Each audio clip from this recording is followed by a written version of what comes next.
Alright, so what I'm going to do is take a reading, and then we're going to turn the circuit back on. And I've noticed something kind of interesting with the interference of the dog fence that I have. It's an underground dog fence, so it's a wire, goes in the ground, goes around my property, and basically, puts off an RF signal to the collar. And so when the collar gets close to that and receives it, my dog gets beeped. I just have it at. But the circuit's interfering with that, and I noticed something interesting. So I'm gonna take a reading and then see what this is at. About 10.6, you can see that. Okay, so we're gonna turn this on. Turn this circuit on. Going to pop power supply on. Okay, that's on. Turn that on. And then pop this on. All right. So before I showed that my dog fence was beeping right away whenever I plugged that circuit in. What I've noticed is that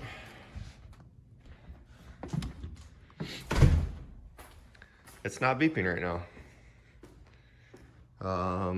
So it's back here. That terminal with the two green lights, that's the dog fence. But what I noticed was it starts beeping when the battery seems to hit a full charge, or at least in the sense of the circuit, a full charge. What I mean by that is because the battery will charge up to a point at some max, and it seems to be about the 12 volt mark, or when I plug in the high precision 200 amp meter, it says about 11.85 volts, and it kind of just sits around there, it seems. That's when my dog fence starts to beep, which is interesting. So we're just gonna sit and see how long it takes for that battery to get a full charge, and then this is gonna start beeping, essentially telling us that the circuit's the circuit fully charged that battery in some sense. As we saw, it was 10.6, and I say it's not really I don't really know how to describe that full charge, but it's not a full charge that stays. Some of it has been staying, clearly, because now that battery's at 10.6. When I originally borrowed that battery, it was at a 10.2, I believe. So it's gone up at least 0.4 volts so far, which is pretty cool. But depending on how long this takes, I think at this point I will probably fast forward the clip, so it's not just sitting here waiting for this thing to start beeping. But once this thing does start beeping, then I'm gonna go and show the battery voltage.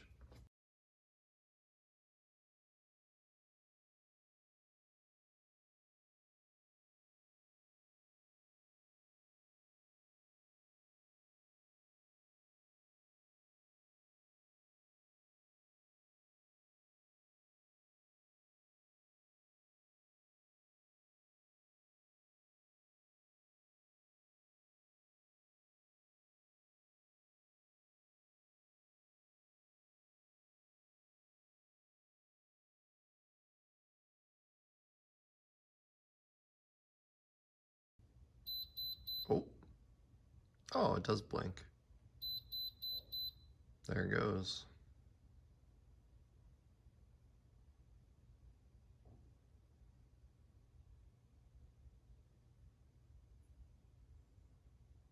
That's it.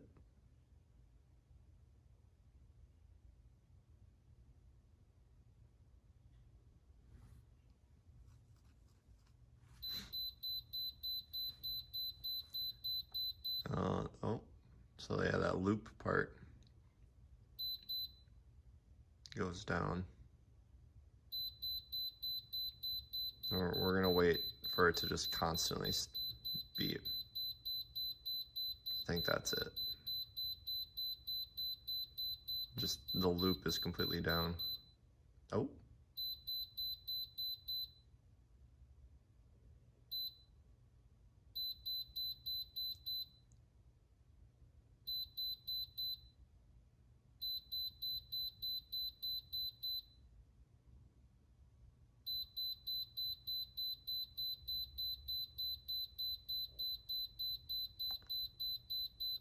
So next what I'm gonna do, I want to put in some ground rods in my backyard, and to see if I can actually, I'll take some of my coils that I've already made and see what kind of signal I can tap into, if there is one. Obviously there's got to be some sort of signal going through if this dog fence wire is receiving the interference. And it can't be the ground from the outlet, because I would have more electronics in my house, I think, being interfered with. But this is the only thing. Everything else in the house is fine. The only difference is that this wire goes into the ground around my property.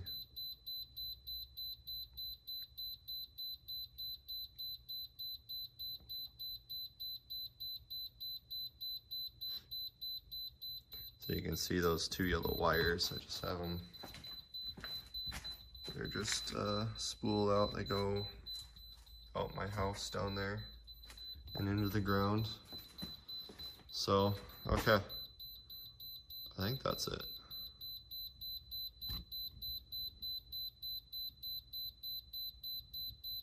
I think it's just down.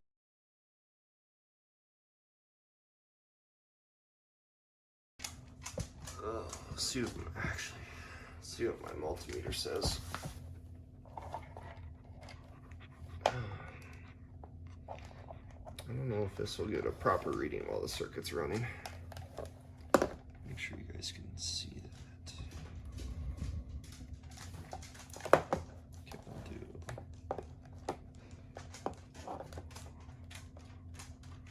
And you guys should be able to see that just fine. Okay.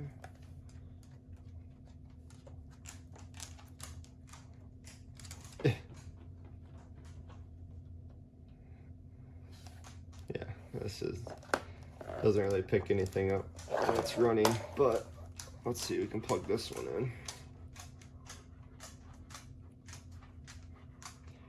Should use my analog one. I don't have another analog one coming in, but well, it was at 11.8 or 11.9. It's bouncing back up a little bit. So 7.8. It's being drained. Let me see what.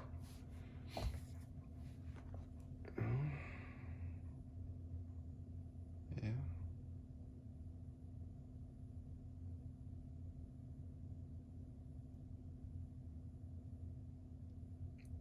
It's going down.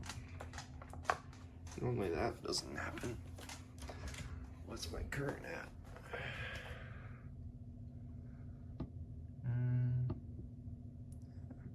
160 milliamps. Okay.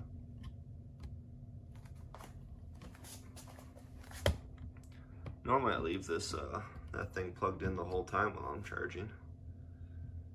So it's there's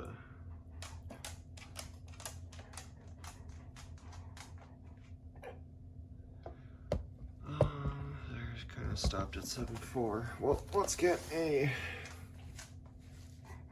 reading on the battery with this unplugged. Circuit's gonna. Oh, I heard a pop.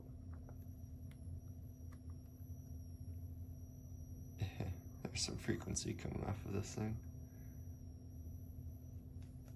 Alright, but what kind of charge do we have? No, you guys cannot see that. Okay. Oops. Let's get the right leads. 11.3 now. And I used some to power this thing. How fast does it diminish? Yeah, 11.3, it's going down to 29. It doesn't like to stay.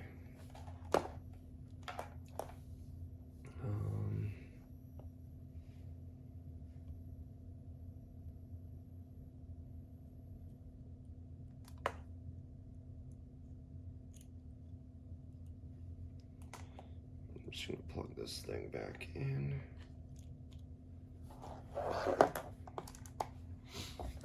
And go back out to the garage.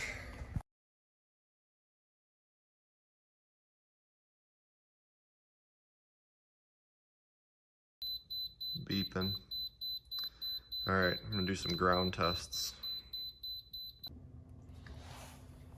All right, gonna take a meter reading.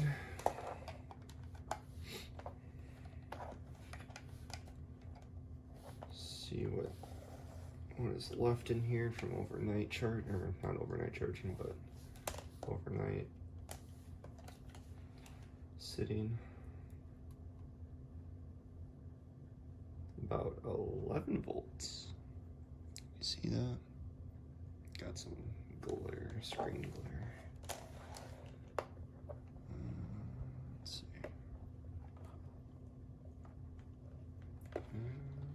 There we go. Oh. Almost.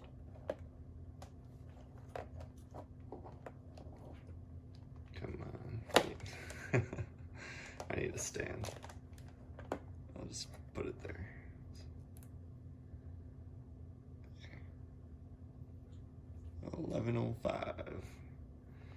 So we can charge it a little bit. I do want to show. Alright, I got this inverter here. So while you can see that. Okay. I'm gonna plug this inverter in. And it's not gonna last as long because it's 11 volts charged only. So we've got an LCD screen and we got this clock that'll power for a little bit. Yeah, it's already dying.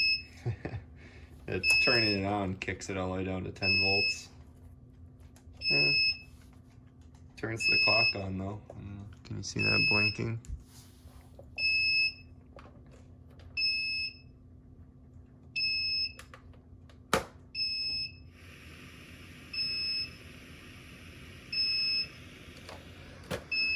It's about to die, so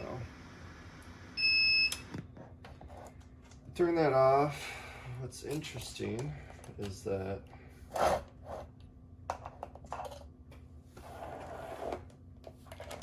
it is charged enough to where, let's bring you back in so you can see. Okay. To where it does recover. And it does not super fast, but if I let this sit for a while, I bet it'll recover back up to maybe 10.8 since it started at 11 volts.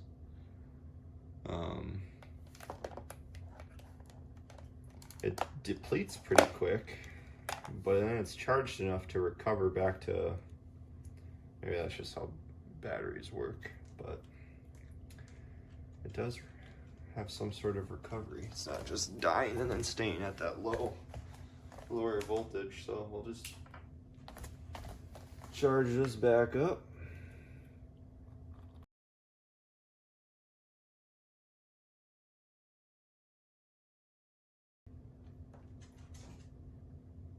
Oh, only 11.3.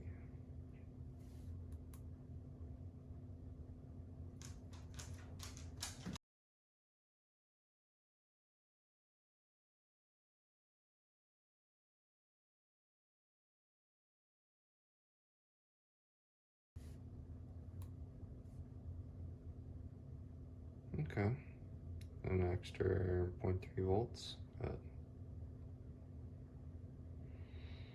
it's kind of dropping pretty fast. And it gets us a few minutes charge.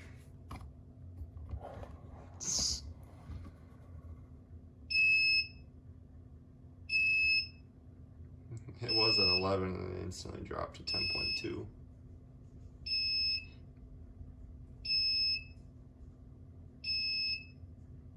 So it works, but the circuit's just not quite powerful enough to charge this battery all the way. It has charged it quite a bit, but the circuit only generates about 50 volt power spikes right now. Reactive power spikes from the magnetic field collapsing many times a second.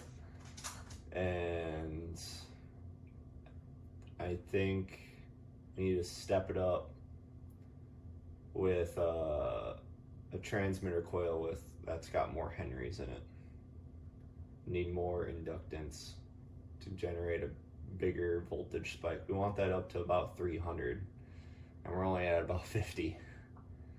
So more work to do.